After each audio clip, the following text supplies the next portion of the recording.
नमस्कार दोस्तों, स्वागत है आपका अपने YouTube चैनल पर। आज की इस वीडियो में हम कक्षा 9 राजस्थान बोर्ड की पुस्तक राजस्थान में स्वतंत्रता आंदोलन व शौर्य परंपरा के अध्याय नंबर 1 1857 की क्रांति को प्रश्नोत्तर रूप में करेंगे। तो चलिए बिना समय गवाए शुरू करते हैं। प्रथम बार मराठों ने राजस्थान के किस क्षेत्र से धन एकत्रित किया? तो इसका उत्तर हो जाएगा मई 1711 ईस्वी में मंदसौर के निकट मेवाड़ी क्षेत्र से।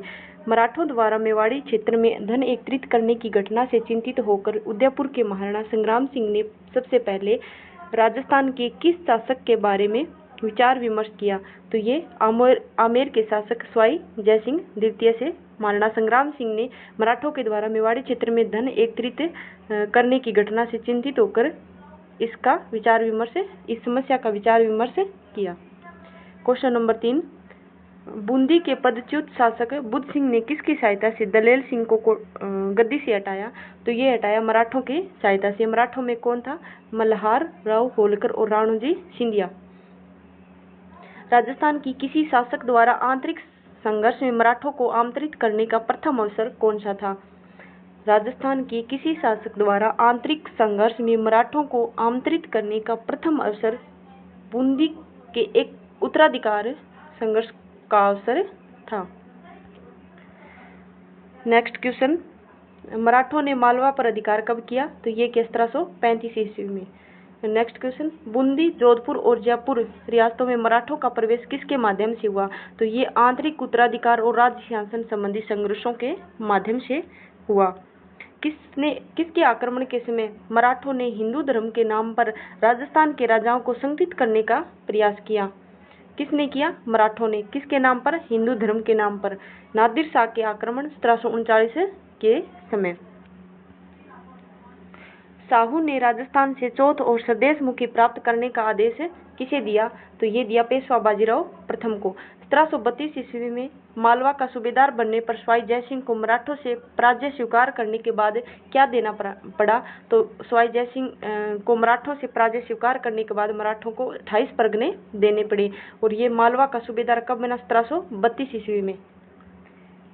नेक्स्ट क्वेश्चन, 1761 से 1791 के मध्य राजस्थान के विभिन्न राज्यों पर मराठों का प्रभुत्व होने का मुख्य कारण क्या था? तो ये मुख्य कारण था राजपूत राज्यों की कमजोर राजनीतिक स्थिति। राजस्थान में बढ़ते मराठा हमलों ने किन राजाओं को संगठित होने के लिए प्रेरित किया? तो ये सवाई जयसिंह और अन्य राजपूत राजाओं को संगठित होने के लिए प्रेरित किया।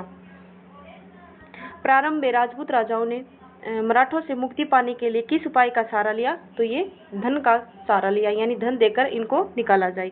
धन लेने के बाद भी मराठों ने कौन सा क्षेत्र खाली नहीं किया? तो ये मालवा क्षेत्र खाली नहीं किया। मराठों के द्वारा मालवा खाली न करने पर राजपूत शासकों ने क्या निर्णय लिया? तो इन्होंने शक्ति के प्रयोग से मराठों को राजस्थान से निकालने का निर्णय लिया। पहले धन से निकालने का निर्णय लिया, फिर उसके बाद शक्ति से। हुरडा सम्मेलन कब आयोजित हुआ? तो ये हुआ जुलाई 1734 ईस्वी में। हुरडा सम्मेलन कहाँ आयोजित हुआ? तो ये हुआ मेवाड़ के हुरडा नामक स्थान पर। ये पूछ सकता है हुरडा नामक स्थान कहाँ पर है? तो ये मेवाड़ में। हुरडा सम्मेलन में किन राज्यों के शासकों ने भाग लिया? तो जयपुर, जोधपुर, उदयपुर, कोटा, किशनगढ़, नागौर और बीकानेर के शासकों ने हुरडा सम्मेलन में भाग लिया। हुरडा संधि पर हस्ताक्षर कब हुए? तो 17 जुलाई 1734 ईस्वी को हस्ताक्षर हुए। हुरडा संधि के अनुसार राजस्थान के शासकों ने क्या वचन दिया? तो इन्होंने विपत्ति के समय एक दूसरे को सहयोग देने का वचन दिया। हुरडा सम्मेलन में मराठों के विरुद्ध कार्रवाई हेतु कहाँ एकत्रित होने का निर्णय किया गया? तो ये रामपुरा गांव में एकत्रित होने का निर्णय लिया गया। हुरडा सम्मेलन में राजपूत शासकों ने कौन सी शपथ ली? तो किसी राजा के शत्रुओं को अपने राज्य में आश्रय या शरण न देने की शपथ। हुरडा सम्मेलन में राजपूत शासकों ने कौन सी शपथ ली? ये हो गया। हुरडा सम्मेलन की असफलता के प्रमुख कारण क्या थे? तो ये थे राजपूत शासकों में आपसी द्वेष, योग्य नेतृत्व का अभाव, स्वार्थी नीतियां और सामूहिक एकता का अभाव। इसलिए हुरडा सम्मेलन असफल हुआ।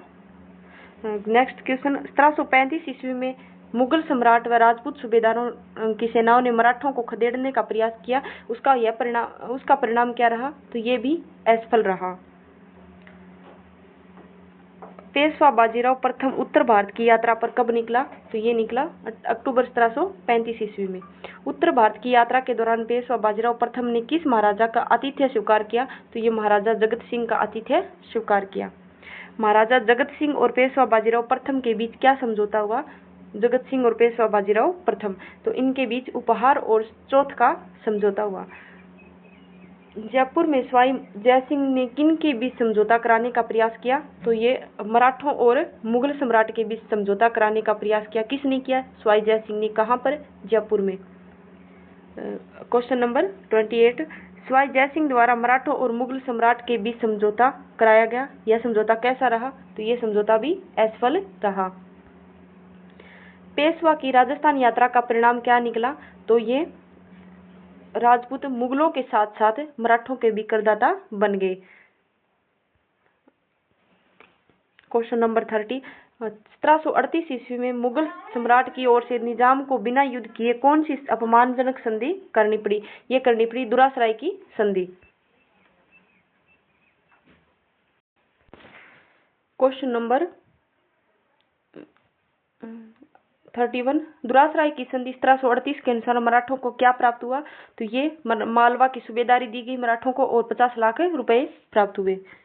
क्वेश्चन नंबर 32, मराठों ने मारवाड़ में प्रवेश कर किस वर्ष चौथ वसूलना प्रारंभ किया? कहाँ पर? मारवाड़ में। मारवाड़ से चौथ वसूलना 1742 में प्रारंभ किया। 1742 में मारवाड़ के किन परगनों से मराठों ने चौथ वसूलना प्रारंभ किया? तो ये सोजत, रायपुर और जितारण परगनों से। राजपूतों ने मराठों को तुंगा नामक स्थान पर कब पराजित किया? तो ये किया 1787 ईस्वी में, यानी तुंगा का युद्ध बोलते हैं इसको। तुंगा का युद्ध राजपूत और मराठों के बीच हुआ। कब हुआ? ये 1787 ईस्वी में। 1791 ईस्वी के बाद दक्षिण भारत में किस शक्ति ने अपने पैर जमाने प्रारंभ किए? तो ये अंग्रेजों ने। राजस्थान के राज्यों की राजनीतिक स्थिति कमजोर होने के संदर्भ में निम्न कथनों पर विचार कीजिए। तो इन कथनों पर विचार करना है और बताना है कि कौन से कथन सही है। राज्यों में उत्तराधिकार संघर्ष हुए, ये सही है। सामंतों के बीच आपसी प्रतिस्पर्धा बढ़ गई, ये भी सही है। यानी इन दोनों से राज्यों की राजनीतिक स्थिति कमजोर पड़ने लगी, तो ये दोनों ही बिल्कुल सही है। क्वेश्चन नंबर 37, 1791 में मेवाड़ के महाराणा को किस मराठा सरदार ने सहयोग किया? तो ये मराठा सरदार कौन था? अंबाजी इंगले ने मेवाड़ के महाराणा को सहयोग किया। अंबाजी इंगले के सहयोग से मेवाड़ के महाराणा का किन क्षेत्रों पर अधिकार हो गया? तो ये हो गया डूंगरपुर, बांसवाड़ा और प्रतापगढ़ के क्षेत्रों पर। किसका अधिकार हो गया? मेवाड़ के महाराणा का। और किसके सहयोग से? अंबाजी इंगले के सहयोग से। ये मराठा सरदार था। अंबाजी इंगले को पूर्ण सफलता क्यों नहीं मिल सकी? यानी ये राजस्थान आए तो रियासती घरानों के आपसी विद्वेष के कारण इसको पूर्ण सफलता नहीं मिल सकी। 1795 ईस्वी में मेवाड़ पर किसका अधिकार हो गया? तो ये चुंडावतों का अधिकार हो गया। चुंडावतों के अधिकार के बाद मेवाड़ में किसके साथ संघर्ष प्रारंभ हुआ? तो अन्य सामंत गुटों के साथ संघर्ष प्रारंभ हुआ। 1802 ईस्वी में अमीर खां पिंडारी ने किस स्थान पर अधिकार कर लिया? तो ये नाथद्वारा पर अधिकार कर लिया। किसने? अमीर खां पिंडारी ने। और कब? 1802 ईस्वी में। 1803 ईस्वी में मेवाड़ के शासक ने किसके माध्यम से अंग्रेजों से संधि करने का प्रयास किया और उसका परिणाम क्या रहा? ये किया जयपुर नरेश के माध्यम से, परंतु यह प्रयास असफल रहा। क्वेश्चन नंबर 44, 1793 से 1803 के मध्य जोधपुर की अवस्था का मुख्य कारण क्या था? जोधपुर की अवस्था का, तो ये था सामंती प्रतिस्पर्धा, संकीर्णता और उत्तराधिकार का संघर्ष। क्वेश्चन नंबर 45, जोधपुर के उत्तराधिकार संघर्ष में दोनों पक्षों ने अपनी शक्ति बढ़ाने के लिए क्या उपाय अपनाया? तो यह भाड़े के सैनिकों को ऊंची धनराशि देकर अपने पक्ष में मिलाने का प्रयास किया। क्वेश्चन नंबर 46, भाड़े के सैनिकों को ऊंची धनराशि देने का जोधपुर राज्य पर क्या प्रभाव पड़ा?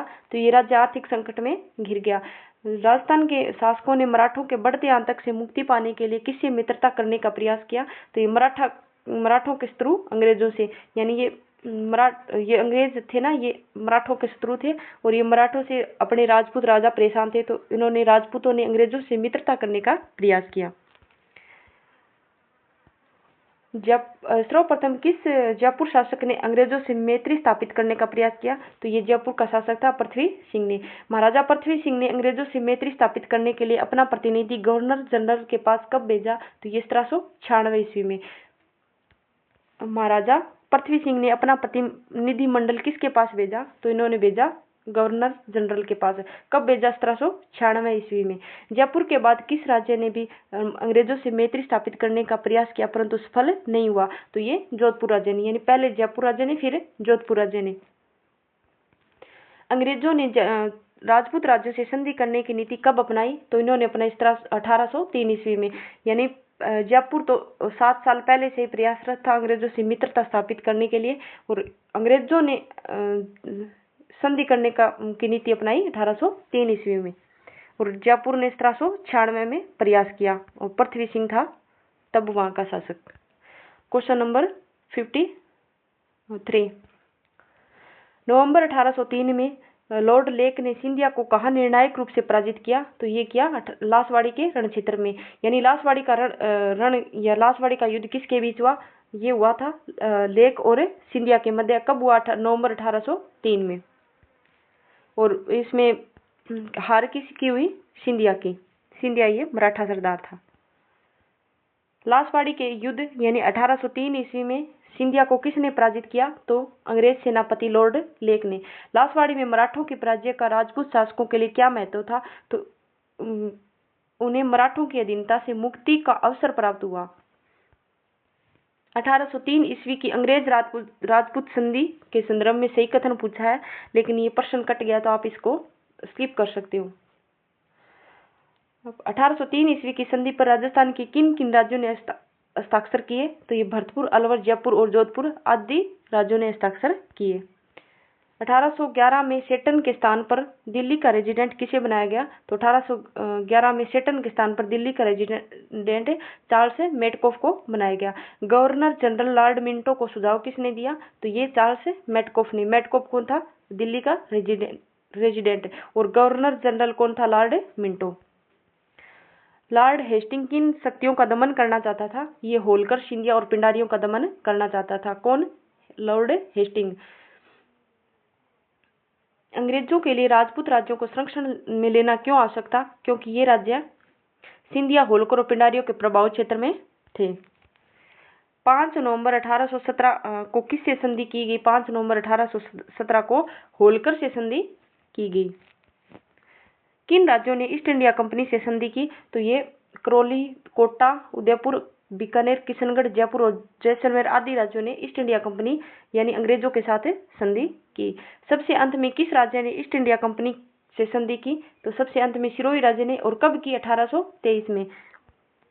राजस्थान पर ब्रिटिश प्रभुत्व की किस अवधि में स्थापित हुआ? ये हुआ था 1817 से 1823 ईस्वी के मध्य। क्या हुआ? ब्रिटिश प्रभुत्व की स्थापना हुई। यह प्रभुत्व कब तक रहा? यह प्रभुत्व 1947 तक यानी भारत की स्वतंत्रता प्राप्ति तक रहा। Question number 68। 19वीं सदी के आरंभ में राजस्थान में कुल कितनी रियासतें थी? तो कुल 20 रियासतें थी। इनमें से 17 राजपूत थी, 2 जाट थी, 1 मुस्लिम शासक के अधीन रियासत थी। संधियों की सामान्य शर्तों में क्या प्रमुख था? यानी राजपूत और अंग्रेजों की संधि में प्रमुख यह था कि रियासती शासकों ने अंग्रेजों की सर्वोच्चता स्वीकार कर ली। Question number 71। वार्षिक खिराज संबंधी धारा कैसी थी? ये अलग अलग राज्यों में अलग अलग थी, न कि समान। ये प्रश्न स्टेटमेंट में देखकर पूछ सकता है कि वार्षिक खिराज जो अंग्रेज लेते थे उनकी संबंधी धारा है वो समान थी या अलग अलग थी? तो ये अलग। Question number 72। खिराज की राशि का आधार क्या था? तो ये आधार था मराठों को दिए जाने वाला खिराज, यानी मराठों को जो खिराज देते थे उसी आधार पर अंग्रेजों ने खिराज राशि ली। ब्रिटिश संरक्षण का लाभ क्या था और हानि क्या थी? ब्रिटिश संरक्षण से जो रियासती शासक थे उनको सुरक्षा मिली, परंतु उनको अपनी स्वतंत्रता खोनी पड़ी क्योंकि उन्होंने उनका आधिपत्य स्वीकार कर लिया था। क्वेश्चन नंबर 74, नियमित खिराज का प्रभाव क्या था? इससे राज्यों की आर्थिक स्थिति कमजोर हो गई। पॉलिटिकल एजेंट किस नाम पर हस्तक्षेप करते थे? तो पॉलिटिकल एजेंट राज्यों में शांति और व्यवस्था बनाए रखने के नाम पर उनके जो आंतरिक मामले थे उनमें हस्तक्षेप करते रहते थे। शासन कार्यों एवं अधिकारों में कमी लाने का राज्य शासन पर क्या प्रभाव पड़ा? राज्य शासक शासन कार्यों के प्रति उदासीन हो गए। शासन कार्यों और अधिकारों में कमी आने का, क्योंकि ये सारे शासन कार्य और अधिकार ये सारे अंग्रेजों के पास चले गए, राज्य शासन पर क्या प्रभाव पड़ा? ये राजा उदासीन हो गए। अंग्रेजों ने राजस्थान के किन प्रमुख आर्थिक संसाधनों पर अधिकार कर लिया? तो इन्होंने सांबर झील के नमक उत्पादन अधिकार क्षेत्र पर और मेवाड़ के अफीम उत्पादन क्षेत्रों पर अपना अधिकार कर लिया। अंग्रेजों ने शांति और व्यवस्था बनाए रखने के नाम पर क्या व्यवस्था की? इन्होंने लगभग सभी राज्यों में अंग्रेजी टुकड़ियां स्थापित कर दी। किसके नाम पर? शांति और व्यवस्था बनाए रखने के नाम पर। अंग्रेजी सैनिक टुकड़ियों का खर्च किसे वहन करना पड़ता था?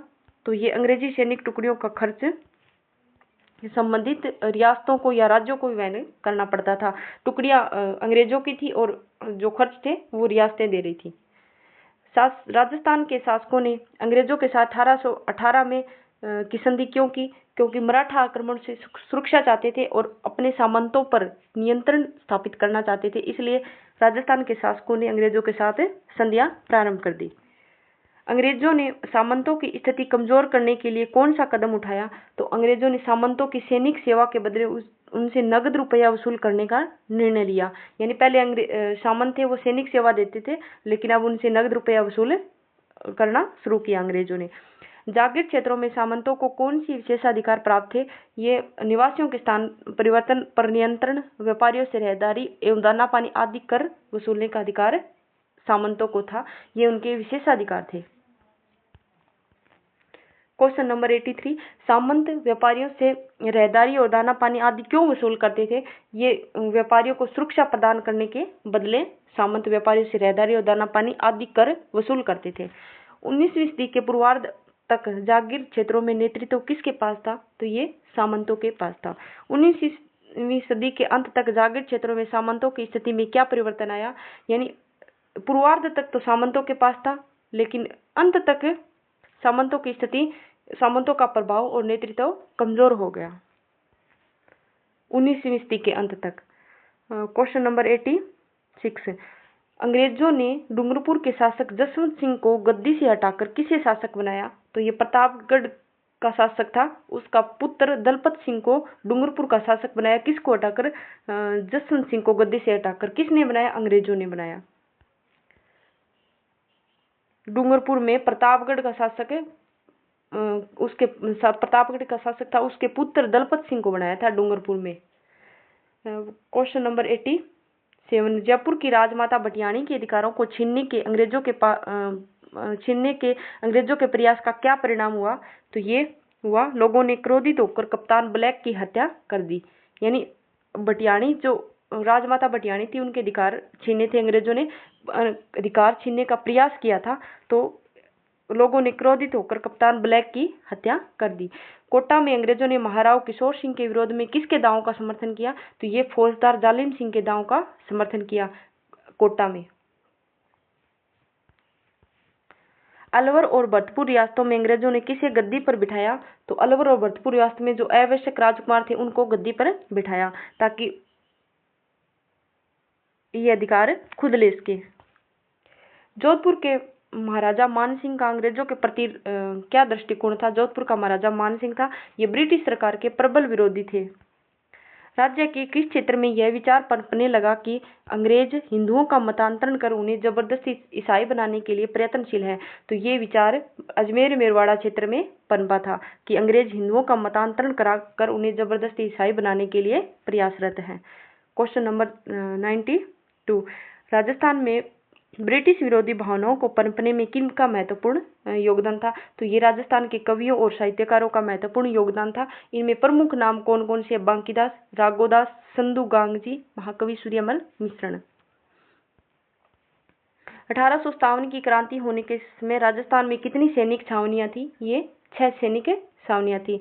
1857 की क्रांति के समय कौन कौन सी सैनिक छावनियां थी? तो ये नीमच, नसीराबाद, देवली, एरिनपुरा, ब्यावर और खेरवाड़ा सैनिक छावनियाँ थी। कुल टोटल 6 सैनिक छावनियाँ थी। 1857 की क्रांति के समय राजस्थान की सैनिक छावनियों में लगभग कितने सैनिक थे? तो इनमें लगभग 5000 सैनिक थे और अंग्रेज सैनिक एक भी नहीं था, केवल 30 अंग्रेज अधिकारी थे। तो धन्यवाद, आज के लिए इतना ही। बाकी इस पार्ट का अभी दूसरा पार्ट आएगा। अभी एक पार्ट में इसके प्रश्न पूरे नहीं हुए हैं, आधा पार्ट पूरा हो गया। धन्यवाद।